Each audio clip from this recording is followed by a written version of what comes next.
Vamos a trabajar el día de hoy con funciones continuas o distribuciones continuas de probabilidad. Vamos a ver tres que son lo que va a ser la uniforme, la normal y la exponencial, que son sobre todo la normal y la exponencial son las de mayor uso.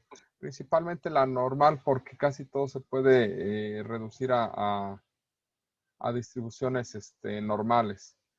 ¿Vale? La uniforme no tiene mayor chiste, ¿vale? Es esto, ¿de acuerdo? Al ser continua se tiene que trabajar a través de una integral. Entonces, si ustedes quieren la probabilidad de, de que X sea mayor igual que A y menor igual que B, pues esto es una integral en general de A a B de f de x, pero como es esta cosa, es 1 sobre b menos a diferencial de x, pero este valor que está aquí es una constante, entonces sale de la integral, ¿de acuerdo? Esta cosa sale de la integral y lo que nos queda es 1 sobre b menos a, ¿sale? Y la integral de a a b del diferencial de x. Y esto va a ser pues 1 sobre b menos a, y la integral del diferencial pues se cancela y nos queda x evaluado de ab, ¿de acuerdo? Y por lo tanto eso lo que nos estaría dando es simplemente b menos a al hacer la evaluación sobre b menos a, ¿de acuerdo? Perdón, esa última A es mayúscula. Es decir, lo único que vamos a obtener es siempre y cuando B sea menor o igual que B y que A sea mayor o igual que A. Y eso es todo, o sea, todas las probabilidades se calculan así. ¿De acuerdo? Simplemente es este cociente B menos A entre lo que sea B menos A. Y vamos a tratar de explicar eso. Lo que pasa es que la distribución uniforme se ve así. Es una línea recta. Entonces, cuando queremos la probabilidad de un intervalo, ¿de acuerdo? Que sea A y que aquí sea B, pues la altura es constante, ¿vale? La altura es constante, en este caso un medio es 1 sobre B menos A, ¿de acuerdo? Y si yo quiero la probabilidad de que se cumpla que esté X entre A y B, pues sería calcular esta área. La altura ya la tengo, es un medio, y la base pues sería B menos A, ¿de acuerdo? Entonces por eso nos queda esto, es base, que es 1 entre B menos 1 entre B menos A, esto es la base, por la altura, no, más bien, la altura que es 1 sobre B menos A por la base, que sería B menos A. Entonces por eso es que nos queda esta fórmula. Si es más grande, pues me limito a B, y si está el A minúscula está más a la izquierda, pues me limito a la mayúscula. ¿De acuerdo? Pero ahora se trata de calcular el pedacito de área. Es como si cortaran un pastel porque todo está del mismo tamaño. ¿De acuerdo? Entonces, en general no tiene mucho chiste. Nada más vemos cuál es el tamaño del intervalo, si está dentro de los límites. Si está dentro de los límites, nada más lo multiplicamos por 1 entre B menos A y se acabó. No tiene mucho chiste, por eso es que no se ahonda mucho en esto. ¿Más o menos queda claro? Sí. Okay. Sí, profe. Sí. Ok, aquí nos dan algunos parámetros, su media y su varianza. Entonces, por si nos lo llegan a preguntar. Vamos con la distribución normal. Y la distribución normal es una de las distribuciones que más se va a ocupar. Fue desarrollada por Gauss, entonces también se le llama distribución gaussiana. Tiene esta forma. Es una curva que está centrada en mu y tiene una varianza sigma cuadrada, ¿de acuerdo? Nos describe una variable aleatoria normal, ¿sale? Con media mu y varianza sigma cuadrada, ¿de acuerdo? Y esta es su fórmula.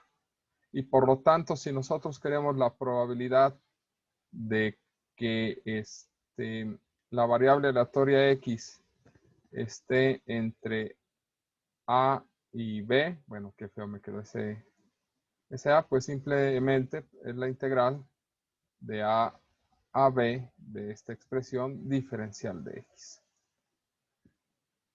Obviamente esa integral no es sencilla ni bonita. Por suerte, pues hay tablas para hacer uso de esta fórmula.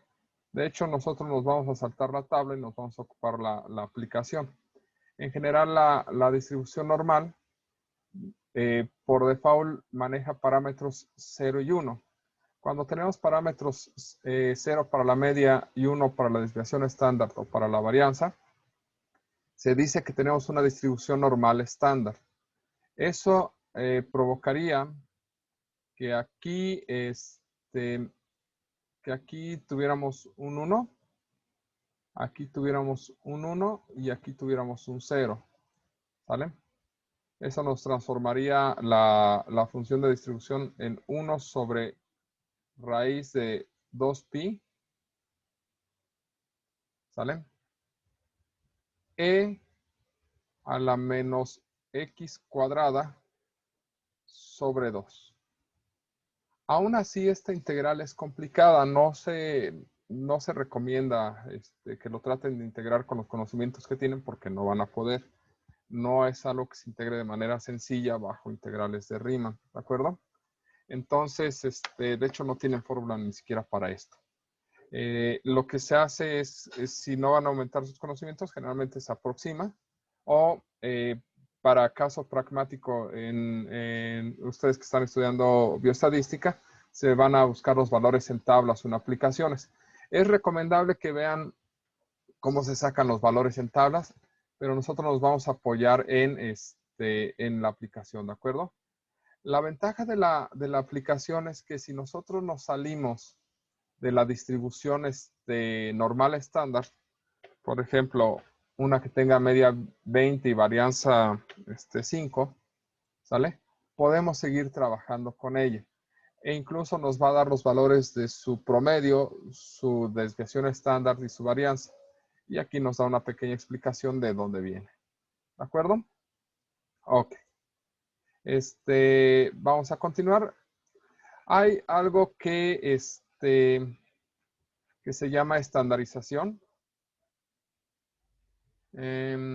Aquí nos sigue explicando un poquito de la distribución normal, cómo calcular sus áreas, lo que les comentaba, la integral que no vamos a hacer, ¿de acuerdo? Y esto es una estandarización, ¿de acuerdo?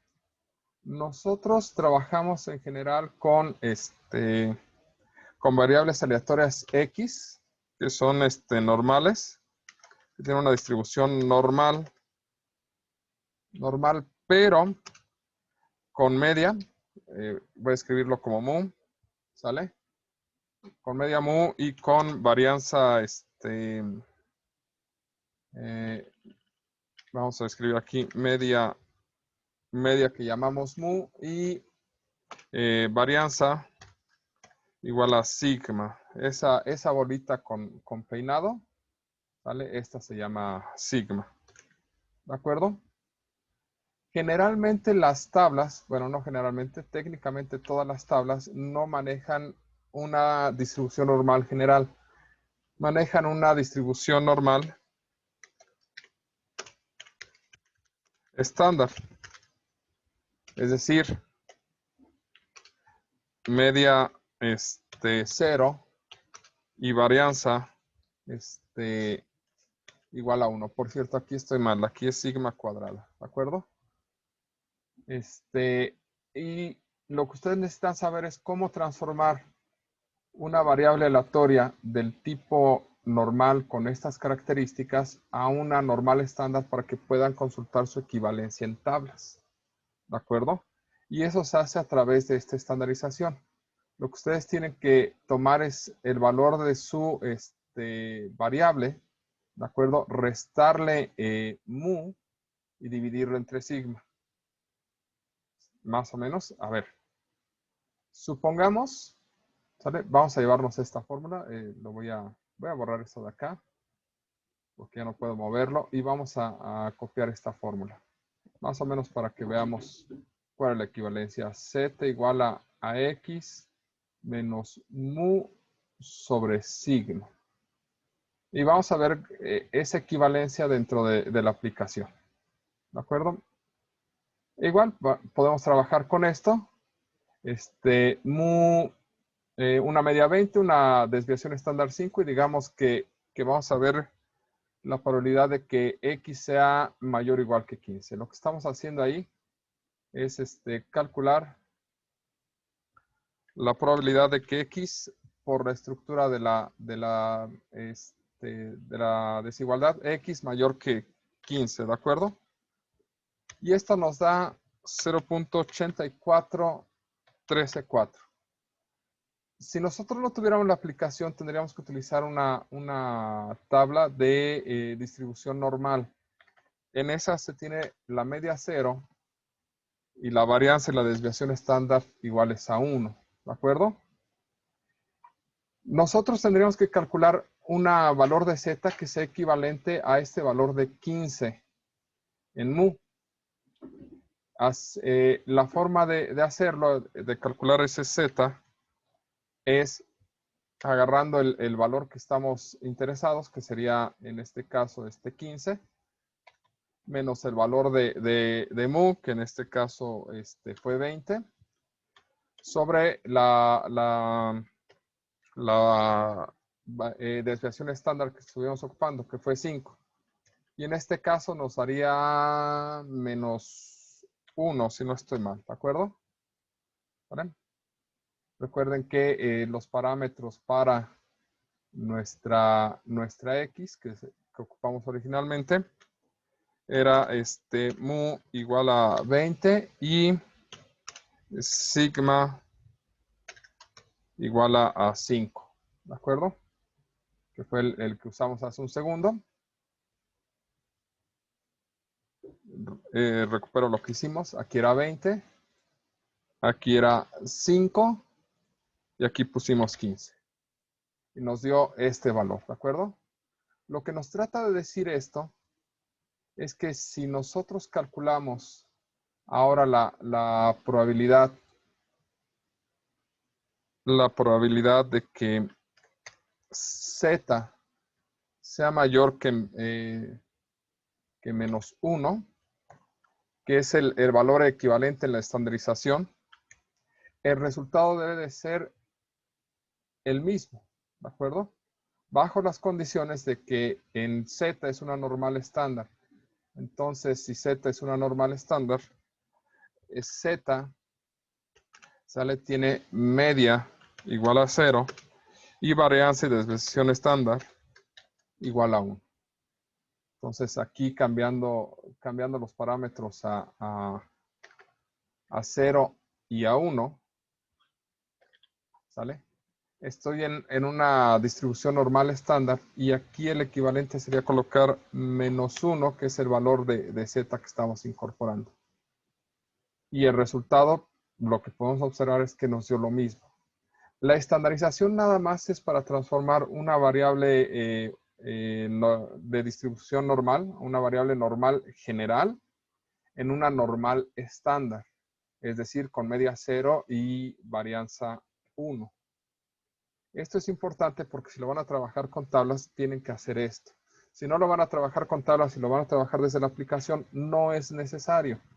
Aquí, nuevamente, si yo pongo el 20, que es mi valor natural, y aquí el 5, que es mi otro valor natural, y coloco el valor en el que estoy interesado, me da la probabilidad de manera automática. Pero eso se puede hacer equivalente y es necesario que se aprendan esta estandarización porque la vamos a ocupar en algún momento. ¿De acuerdo? Ok. Entonces, aquí nos sigue hablando de la distribución normal estándar, lo que les estaba platicando hace un segundo. ¿De acuerdo? ¿Cómo se utiliza o cómo trabajarla? Por ejemplo, nos piden calcular el área de la derecha de esta parte. Ahorita hacemos algunos ejemplos mejor. Aquí es nada más cómo calcular a través de tablas. Al final del libro vienen tablas de distribución normal. En presencial son muy útiles porque luego es la única herramienta que tiene. Honestamente, la mayor parte de las aplicaciones ya que trabajan con distribuciones pueden hacer estos cálculos y algunas calculadoras ya tienen tablas de distribución normal. Entonces, tampoco es para que se preocupen tanto. ¿Sale? Aquí nos habla de cómo estandarizar el regreso, es decir, si esta es para llevarlo a una distribución, si de aquí pasamos una distribución normal a una distribución normal estándar, si nosotros ya calculamos el parámetro de z, entonces hay que llevarlo a la distribución normal original. ¿De acuerdo? Pero eso también lo podemos hacer con la aplicación. Y si no, este es el regreso. Y el regreso simplemente es el despeje. ¿Sale? Esta sigma que está dividiendo pasa multiplicando y la mu que está restando pasa sumando. Y eso es todo. Aquí nos habla de algunas aplicaciones. Les recomiendo que le echen un ojo. Y la última que debemos de revisar es, bueno, hay dos cosas que hay que hacer. Una es aproximación de la normal a la binomial.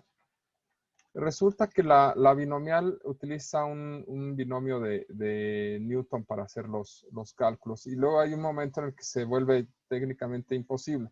O se volvía técnicamente imposible. La idea es que si nosotros tenemos una distribución binomial o un problema donde se requiera distribución binomial y tengamos un n muy grande, y eso es relativamente, pues cada quien decide cuándo n es muy grande, pero en general 30 es un buen parámetro para decir que ya es suficientemente grande. Y la probabilidad de éxito no está muy cercana ni al 0 ni al 1, sino que está en valores intermedios, ¿de acuerdo?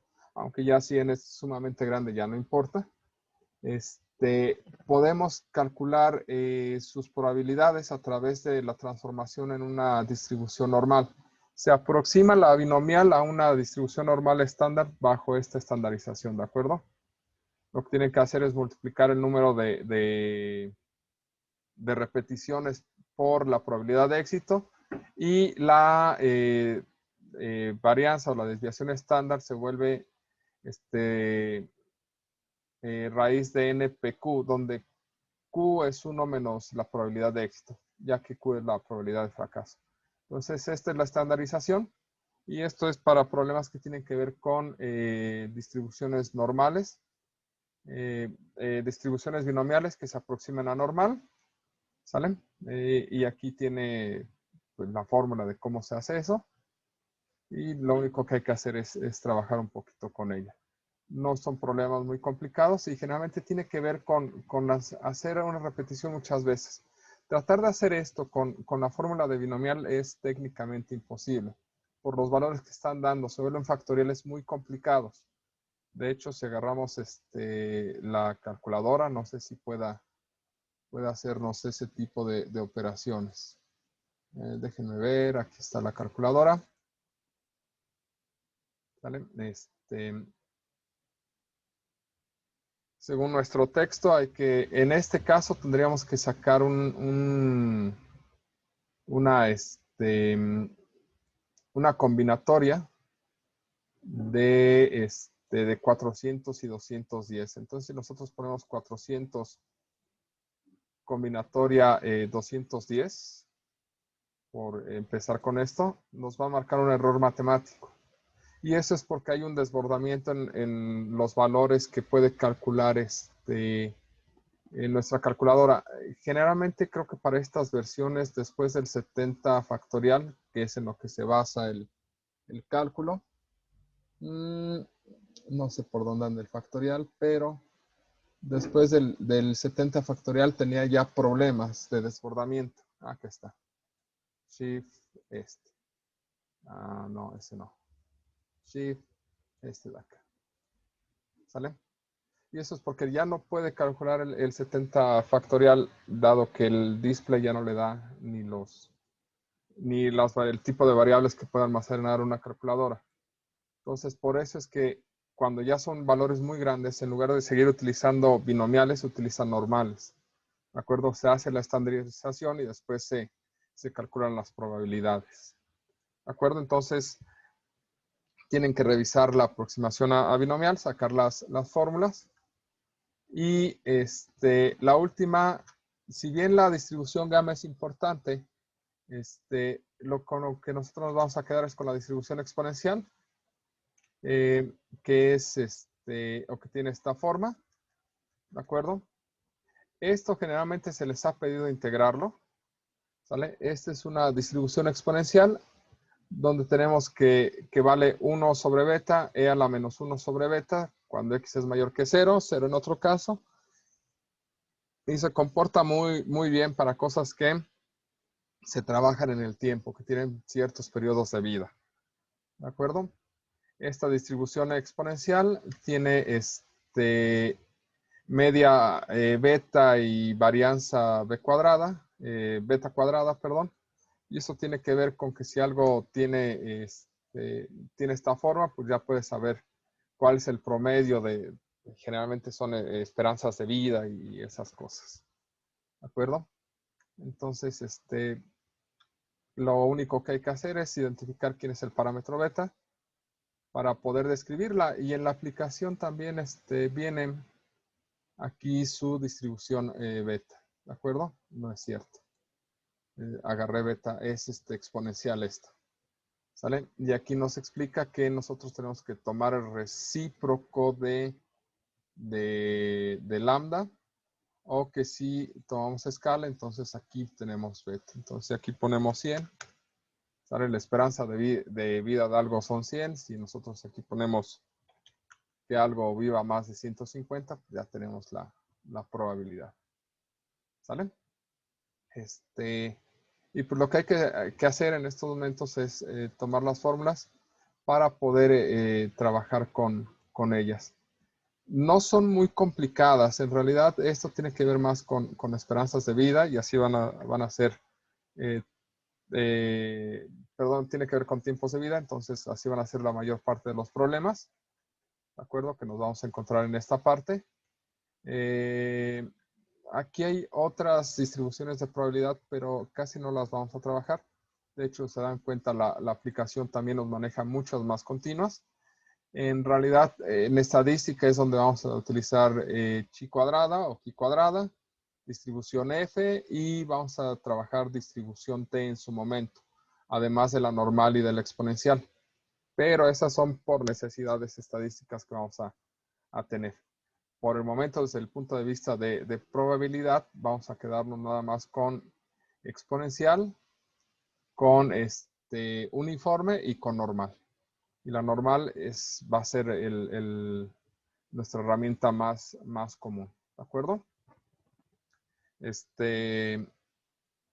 Y lo que les voy a encargar ahorita, pues es tomen las fórmulas de estas cuatro cosas de las que estuvimos hablando, que son las fórmulas de la distribución uniforme, sale de la distribución normal, de la aproximación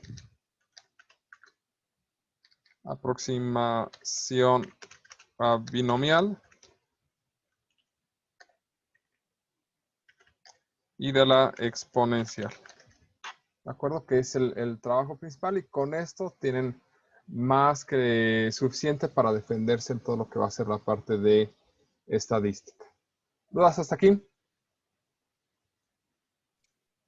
Creo que no. No, profe. No, profe. Ok. Bueno, pues esta sería la parte teórica.